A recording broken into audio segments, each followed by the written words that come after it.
Hi friends, welcome to Aadu's kitchen. ಬನ್ನಿ friends, ಇವತ್ತಿನ ವಿಡಿಯೋದಲ್ಲಿ ಟೀ ಜೊತೆಗೆ ಒಂದು ಸೂಪರಾಗಿರೋ ಸ್ನ್ಯಾಕ್ಸ್ ಅಂತಲೇ ಇರ್ಬೋದು. ಕಾಂಬಿನೇಷನ್ ಟೀ ಜೊತೆ ತುಂಬ ಚೆನ್ನಾಗಿರುತ್ತೆ.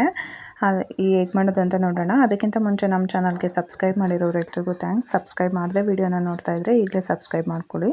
ವಿಡಿಯೋ ನೋಡಿದ್ಮೇಲೆ ಒಂದು ಲೈಕ್ ಮಾಡೋದನ್ನ ಮರಿಬೇಡಿ. ಹೀಗೆ ಯಾವಾಗಲೂ ಸಪೋರ್ಟ್ ಮಾಡ್ತಾಯಿರಿ ಫ್ರೆಂಡ್ಸ್.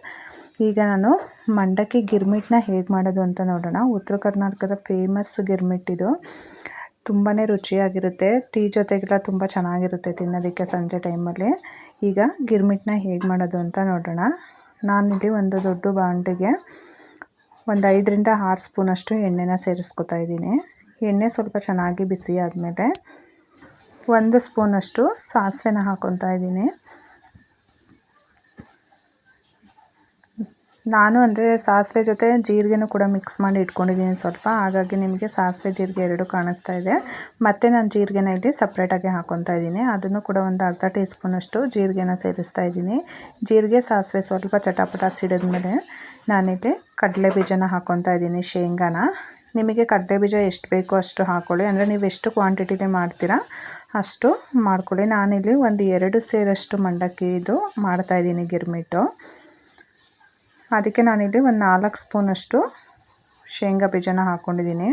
ಒಂದು 5ರಿಂದ 6 ಹಸಿಮೆಣ್ಸಿನ್ಕಾಯಿನ ಹಾಕ್ಕೊತಾ ಇದ್ದೀನಿ. ನಿಮಗೆ ಖಾರಕ್ಕೆ ಎಷ್ಟು ಬೇಕೋ ಅಷ್ಟು ನೋಡಿ ಹಸಿಮೆಣ್ಸಿನ್ಕಾಯಿನ ಹಾಕ್ಕೊಳ್ಳಿ. ಮತ್ತು ಕರ್ಬೇವಿನ ಸೊಪ್ಪನ್ನ ಹಾಕ್ಕೊತಾ ಇದ್ದೀನಿ. ಕರ್ಬೇವಿನ ಸೊಪ್ಪನ್ನ ನಾನು ಸ್ವಲ್ಪ ಜಾಸ್ತಿನೇ ಹಾಕ್ಕೊತಾ ಇದ್ದೀನಿ. ಕರ್ಬೇವಿನ ಸೊಪ್ಪು ಆರೋಗ್ಯಕ್ಕೆ, ಕಣ್ಣಿಗೆ, ಕೂದಲಿಗೆ ಎಲ್ಲದಕ್ಕೂ ಕೂಡ ತುಂಬಾ ಒಳ್ಳೆಯದು. ಮತ್ತು ನಾನಿಲ್ಲಿ ಒಂದು ಮೀಡಿಯಮ್ ಸೈಜು 3 ಈರುಳ್ಳಿನ ಕಟ್ ಮಾಡ್ಕೊಂಡು ಹಾಕ್ಕೊತಾ ಇದ್ದೀನಿ. ಈರುಳ್ಳಿ ಎಲ್ಲ ಸ್ವಲ್ಪ ಜಾಸ್ತಿ ಹಾಕ್ಕೊಳ್ಳೋದ್ರಿಂದ ಗಿರ್ಮಿಟ್ಟು ತುಂಬಾ ರುಚಿಯಾಗಿರುತ್ತೆ. ಮತ್ತು ನಾನಿಲ್ಲಿ ಚಿಕ್ಕದು 2 ಟೊಮೊಟೊನ ಕಟ್ ಮಾಡಿ ತುಂಬ ಸಣ್ಣದಾಗಿ ಕಟ್ ಮಾಡಿ ಹಾಕ್ಕೊತಾ ಇದ್ದೀನಿ. ಕೆಲವರೆಲ್ಲ ಹಸಿ ಟೊಮೊಟೊನ ಹಾಗೆ ಹಾಕ್ಕೊತಾರೆ. ನಾನಿಲ್ಲಿ ಹಸಿ ಟೊಮೊಟೊನ ಹಾಕ್ತಾಯಿಲ್ಲ. ಯಾಕಂದರೆ ನನ್ನ ಮಗಳು ಟೊಮೊಟೊ ಅಂದ್ರೇ ಆಗಲ್ಲ ಅವಳಿಗೆ. ಹಾಗಾಗಿ ಸ್ವಲ್ಪ ಫ್ರೈ ಮಾಡಿದ್ರೆ ಸ್ವಲ್ಪ ಸಾಫ್ಟ್ ಆಗುತ್ತೆ, ಅದು ಗೊತ್ತಾಗಲ್ಲ ಅನ್ನೋದಕ್ಕೋಸ್ಕರ ನಾನು ಫ್ರೈ ಮಾಡೋದಕ್ಕೆ ಹಾಕ್ಕೊತಾ ಇದ್ದೀನಿ. ನಿಮಗೆ ಫ್ರೈ ಮಾಡೋದಕ್ಕೆ ಈ ಥರ ಇಷ್ಟ ಇಲ್ಲ ಅಂದರೆ ನೀವು ಹಸಿ ಟೊಮೊಟೊನೇ ಹಾಕೋಬೋದು. ಮತ್ತು ರುಚಿಗೆ ತಕ್ಕಷ್ಟು ಉಪ್ಪನ್ನ ಹಾಕ್ಕೊತಾ ಇದ್ದೀನಿ. ಮತ್ತು ಒಂದು ಅರ್ಧ ಟೀ ಸ್ಪೂನಷ್ಟು ಅರಿಶಿನ ಪುಡಿನ ಹಾಕ್ಕೊತಾ ಇದ್ದೀನಿ ಒಗ್ಗರಣೆಗೆ. ಅಂದರೆ ಒಂಥರ ಚಿತ್ರಾನ್ನ ಗೊಜ್ಜು ಮಾಡ್ಕೊಂಡಂಗೆ ಇದು ಹೇಳ್ಬೇಕಂದ್ರೆ. ನಮ್ಮ ಕಡೆ ಎಲ್ಲ ಚಿತ್ರಾನ್ನ ಗೊಜ್ಜು ಮಾಡ್ಕೊಂಡು ರೈಸ್ ಕಲಿಸ್ತೀವಲ್ಲ, ಆ ಥರ ಚಿತ್ರಾನ್ನ ಗೊಜ್ಜು ಥರ ಮಾಡ್ಕೊಂಡು ಮಂಡಕ್ಕಿನ ಮಿಕ್ಸ್ ಮಾಡ್ಕೊಳ್ಳೋದು. ನಮ್ಮ ಕಡೆ ಮಂಡಕ್ಕಿ ಚಿತ್ರಾನ್ನ ಅಂದರೆ ನೆನೆಸ್ಬಿಟ್ಟು ಮಂಡಕ್ಕಿನ ಚಿತ್ರಾನ್ನ ಥರ ಮಾಡ್ತೀವಲ್ಲ, ಇದಕ್ಕೆ ಮಂಡಕ್ಕಿನ ನೆನೆಸಲ್ಲ, ಹಾಗೆ ಡ್ರೈ ಮಂಡಕ್ಕಿನ ಹಾಗೆ ಹಾಕ್ಕೊತಾರೆ. ಇದೆಲ್ಲ ಚೆನ್ನಾಗಿ ಫ್ರೈ ಮಾಡ್ಕೊಂಡು ಆದಮೇಲೆ ನಾನಿಲ್ಲಿ ನೋಡಿ ಒಂದು ಚಿಕ್ಕ ಮಿಕ್ಸಿ ಜಾರಿಗೆ ಒಂದು 4-5 ಸ್ಪೂನಷ್ಟು ಹುರಿಗಡಲೆನ ಸೇರಿಸ್ತಾ ಇದ್ದೀನಿ. ಅದಕ್ಕೆ 1 ಸ್ಪೂನಷ್ಟು ನಾನಿಲ್ಲಿ ಸಕ್ಕರೆನ ಹಾಕ್ಕೊತಾ ಇದ್ದೀನಿ. ಈ ಸಕ್ಕರೆ ಮತ್ತು ಹುರಿಗಡಲೆ ಪೌಡ್ರನ್ನ ಗಿರ್ಮಿಟ್ಟಿಗೆ ಸೇರಿಸೋದ್ರಿಂದ ಆಯಿಲ್ ಅಂತ ಅನಿಸಲ್ಲ ಗಿರ್ಮಿಟ್ಟು. ಅದೆಲ್ಲ ಒಂಥರ ಆಯಿಲೆಲ್ಲ ಡ್ರೈನೆಸ್ ಅನ್ನೋ ಥರ ಅಬ್ಸರ್ವ್ ಮಾಡ್ಕೊಳ್ಳುತ್ತೆ. ನೋಡಿ, ನಾನು ಇದನ್ನು ಒಗ್ಗರಣೆನ ಆಫ್ ಮಾಡ್ಕೊಂಡಿದ್ದೆ ಅಲ್ವಾ, ಅದು ಸ್ವಲ್ಪ ತಣ್ಣಗಾದಮೇಲೆ ನಾನಿಲ್ಲಿ ಮಂಡಕ್ಕಿನ ಹಾಕ್ಕೊತಾ ಇದ್ದೀನಿ. ಮಂಡಕ್ಕಿನ ನೀಟಾಗಿ ಕ್ಲೀನ್ ಮಾಡಿ ಆ ಡಸ್ಟೆಲ್ಲ ತೆಗೆದು ಆಮೇಲೆ ಹಾಕ್ಕೊಳ್ಳಿ.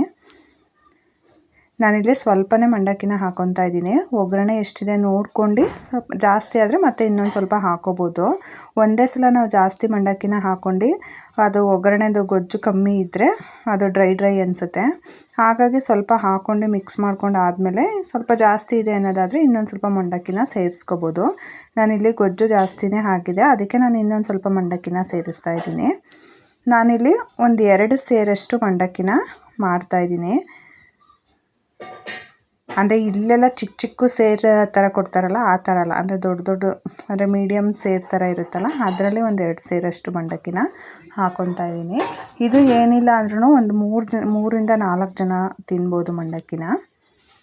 ಅಂದರೆ ತುಂಬಾ ರುಚಿಯಾಗಿರುತ್ತೆ ಇದು ತಿನ್ನೋದಕ್ಕೆ. ಸಂಜೆ ಟೀ ಜೊತೆ ತಿಂತಾಯಿದ್ರೆ ಇನ್ನೂ ತಿಂತಾ ಇರೋಣ ಅನ್ನೋಷ್ಟು ರುಚಿಯಾಗಿರುತ್ತೆ. ನನಗೂ ತುಂಬಾ ಇಷ್ಟ. ನನ್ನ ಫ್ರೆಂಡ್ಸು ತುಂಬ ಜನ ಇದ್ದಾರೆ ಉತ್ತರ ಕರ್ನಾಟಕದವರು. ಅವ್ರ ಮನೇಲೆಲ್ಲ ನಾನು ಯಾವಾಗಲೂ ತಿಂತಾಯಿದ್ದೆ. ನನಗೆ ತುಂಬಾ ಇಷ್ಟ ಆಗುತ್ತೆ. ನೋಡಿ, ನಾವು ಆವಾಗಲೇ ಹುರಿಗಡಲೆ ಮತ್ತು ಸಕ್ಕರೆ ಪೌಡ್ರ್ ಮಾಡ್ಕೊಂಡಿದ್ನಲ್ಲ, ಆ ಪುಡಿನ ಒಂದು 3 ಸ್ಪೂನಷ್ಟು ಸೇರಿಸ್ತಾ ಇದ್ದೀನಿ. ನಾನು ಮಾಡ್ಕೊಂಡಿದ್ದ ಪೌಡ್ರು ಅಷ್ಟನ್ನು ಹಾಕ್ಕೊತಾ ಇಲ್ಲ, ಒಂದು 3 ಸ್ಪೂನಷ್ಟು ಅಷ್ಟೇ ಹಾಕ್ಕೊಂಡಿದ್ದೀನಿ. ನಾನಿಲ್ಲಿ ಒಂದು ಸಣ್ಣಕ್ಕೆ ಕಟ್ ಮಾಡಿ ಇಟ್ಕೊಂಡಿರೋ ಅಂಥ ಈರುಳ್ಳಿನ ಹಾಕ್ಕೊತಾ ಇದ್ದೀನಿ. ನಿಮಗೆ ಇವಾಗ ಟೊಮೊಟೊ ಬೇಕಂದ್ರೂ ಚಿಕ್ಕದಾಗಿ ಟೊಮೊಟೊನ ಕಟ್ ಮಾಡಿ ಹಾಕ್ಕೋಬೋದು. ನಾನು ಆಗಲೇ ಹೇಳ್ದಂಗೆ ನನ್ನ ಮಗಳು ತಿನ್ನಲ್ಲ ಅನ್ನೋದಕ್ಕೋಸ್ಕರ ನಾನು ಟೊಮೊಟೊನ ಹಾಕ್ತಾಯಿಲ್ಲ. ಮತ್ತು ನಾನಿಲ್ಲಿ ಸ್ವಲ್ಪ ಕೊತ್ತಂಬರಿ ಸೊಪ್ಪನ್ನು ಸೇರಿಸ್ತಾ ಇದ್ದೀನಿ. ನೀವು ಬೇಕಂದರೆ ಸ್ವಲ್ಪ ನಿಂಬೆ ರಸನೂ ಕೂಡ ಹಾಕೋಬೋದು. ನಾನು ಟೊಮೊಟೊನ ಒಗ್ಗರಣೆಗೆ ಹಾಕ್ಕೊಂಡಿದ್ದೀನಿ, ಅದು ಹುಳಿ ಟೊಮೊಟೊ ಆಗಿತ್ತು ಅಂದ್ಬಿಟ್ಟು ನಾನು ನಿಂಬೆನೆಲ್ಲ ಏನೂ ಹಾಕ್ತಾಯಿಲ್ಲ. ನಿಮಗೆ ಬೇಕಂದರೆ ಸ್ವಲ್ಪ ನಿಂಬೆ ರಸನೂ ಕೂಡ ಹಾಕೋಬೋದು.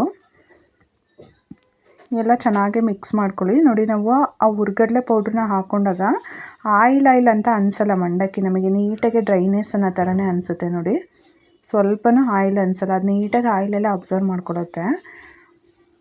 ಮತ್ತು ಸ್ವೀಟು, ಖಾರ, ಹುಳಿ ಎಲ್ಲ ಒಂದೇ ಹದದಲ್ಲಿರುತ್ತೆ, ತುಂಬ ಟೇಸ್ಟಿಯಾಗಿರುತ್ತೆ. ನೀವು ಒಂದು ಸಲ ಮಿಸ್ ಮಾಡದೆ ಸಂಜೆ ಟೀ ಜೊತೆಗೆ ಈ ಗಿರ್ಮಿಟ್ನ ಮಾಡ್ಕೊಳ್ಳಿ, ತುಂಬಾ ರುಚಿಯಾಗಿರುತ್ತೆ. ಮತ್ತು ಮನೇಲಿ ಎಲ್ರಿಗೂ, ಮಕ್ಕಳಿಗೆ, ದೊಡ್ಡವ್ರಿಗೆ ಎಲ್ರಿಗೂ ತುಂಬಾ ಇಷ್ಟ ಆಗುತ್ತೆ. ನೀವು ಒಂದು ಸಲ ಮಿಸ್ ಮಾಡದೆ ಈ ರೆಸಿಪಿನ ಟ್ರೈ ಮಾಡಿ, ಹೇಗಿತ್ತು ಅಂತ ಕಮೆಂಟ್ ಮಾಡಿ ತಿಳಿಸಿ. ವಿಡಿಯೋ ಇಷ್ಟ ಆಗಿದ್ದರೆ ನಿಮ್ಮ ಫ್ಯಾಮಿಲಿ ಫ್ರೆಂಡ್ಸಿಗೆ ಕೂಡ ಶೇರ್ ಮಾಡಿ. ಮತ್ತೆ ಒಂದು ಹೊಸ ರೆಸಿಪಿ ಜೊತೆ ಮುಂದಿನ ವಿಡಿಯೋದಲ್ಲಿ ಸಿಗ್ತೀನಿ. Thank you for watching. ಈ ವಿಡಿಯೋ ನಿಮಗೆ ಇಷ್ಟ ಆಗಿದ್ರೆ ಲೈಕ್ ಮಾಡಿ, ಶೇರ್ ಮಾಡಿ, ಸಬ್ಸ್ಕ್ರೈಬ್ ಮಾಡಿ, ಮತ್ತೆ ಬೆಲ್ ಹೊಡೆಯೋದನ್ನ ಮರಿಬೇಡಿ.